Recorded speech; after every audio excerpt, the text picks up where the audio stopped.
ایک شخص حضور کی خدمت میں حاضر ہوا، سخت کمزور تھا، حدیث میں آتا ہے چوزے کی طرح کمزور۔ آقا کریم نے اسے فرمایا تو نے اللہ سے کوئی دعا تو نہیں کی تھی؟ اس نے کہا جی حضور میں نے ایک دعا کی تھی، شاید وہ دعا قبول ہو گئی۔ کیا دعا کی تھی؟ میں نے کہا تھا مالک آخرت کے حصے کے دکھ بھی دنیا میں دے دے تاکہ میری آخرت صاف ہو جائے۔ تو وہ دعا قبول ہو گئی ہے۔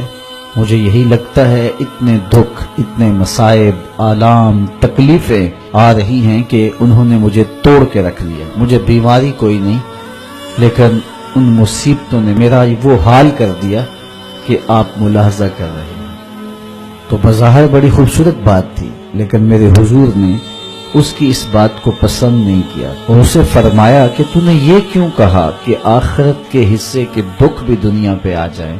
تو نے یہ کیوں نہیں کہا ربنا آتنا فی الدنیا حسنۃ وفی الآخرۃ حسنۃ، اے اللہ مجھے دنیا میں بھی بہتریاں دے دے، آخرت میں بھی بہتریاں دے دے۔ تو یہاں ذلیل ہونے کے لیے نہیں آئے، یہاں بھی عزتیں ملیں، آخرت میں بھی عزتیں ملیں۔ تو یہ اسلام کا مزاج نہیں ہے کہ رب کو پانے کے لیے دنیا کو ترک کرنا پڑے گا۔ بدھ نے کہا تھا خدا کا قرب پانے کے لیے عورت سے دور رہنا ہوگا۔ اگر آپ عورت سے متمتع ہوتے ہیں تو پھر رب کا قرب نہیں ملتا۔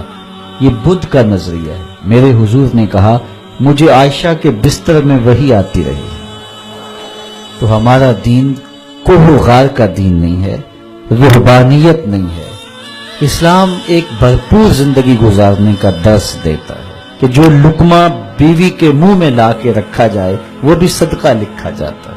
تنہائی میں بیوی سے جو ملاطفت کی جائے، جو محبت کا اظہار کیا جائے، پیار بھری باتیں کی جائیں، اس کا بھی اجر و ثواب مرتب ہوتا ہے۔ تو یہ ہمارا دین ہے۔ بچوں میں خوش ہوں، بچوں کی اچھی تربیت میں مشغول رہنا نوافل سے بہتر ہے۔ تو یہ ہمارا دین بھرپور زندگی گزارنے کی تلقین دیتا ہے۔ تو ہمیں اس دنیا کی بہتری اور آخرت کی زندگی کی بہتری کے طالب رہنا چاہیے۔ اس دنیا کی بہتریاں بہت ساری ہیں۔ سب سے بڑی بہتری اس دنیا کی زندگی کی کیا ہے؟ کیا اس دنیا کی سب سے بڑی دولت ہے جو مل جائے تو اس پر بہت زیادہ شکر کرنا چاہیے۔ تو آئیے قرآن کھولیے، سورہ المومنون ہے۔ ارشاد فرمایا قد افلح المؤمنون، فلاح انہوں نے پائی جنہیں ایمان نصیب ہوا۔ تو اس کائنات میں سب سے بڑی نعمت جو حضرت انسان کو دی گئی ہے وہ دولت ایمان ہے۔ قیامت کے دن سب سے بڑی نعمت جو مومنین کو دی جائے گی وہ دیدار الہی ہوگا۔ تو جو آخرت میں دیدار الہی سے محروم ہو گیا اور دنیا میں ایمان سے محروم ہو گیا وہ حقیقی محروم ہے۔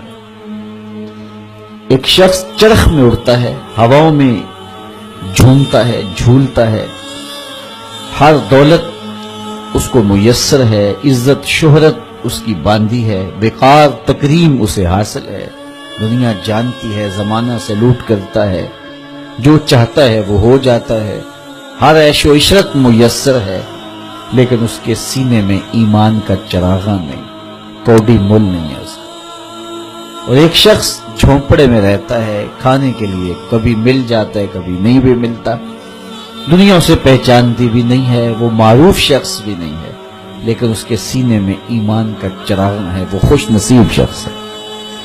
دولت ضرورت کی تمہیں ہونی چاہیے تمہارے پاس، لیکن فرض کرو اگر نہیں بھی ہے تو اتنی بھی ٹینشن لینے کی ضرورت نہیں ہے، جو میسر ہے اس پہ راضی رہو۔ اور سنو حضور کا ایک فرمان، سیدنا علی المرتضیٰ سے مروی ہے، میرے حضور نے فرمایا جو اللہ کے دیے گئے تھوڑے رزق پہ راضی ہو گیا، اللہ قیامت کے دن اس کے تھوڑے عملوں پہ راضی ہو جائے گا۔ اچھی بات دوسروں تک پہنچانا صدقہ جاریہ ہے، ویڈیو زیادہ سے زیادہ شیئر کیجیے۔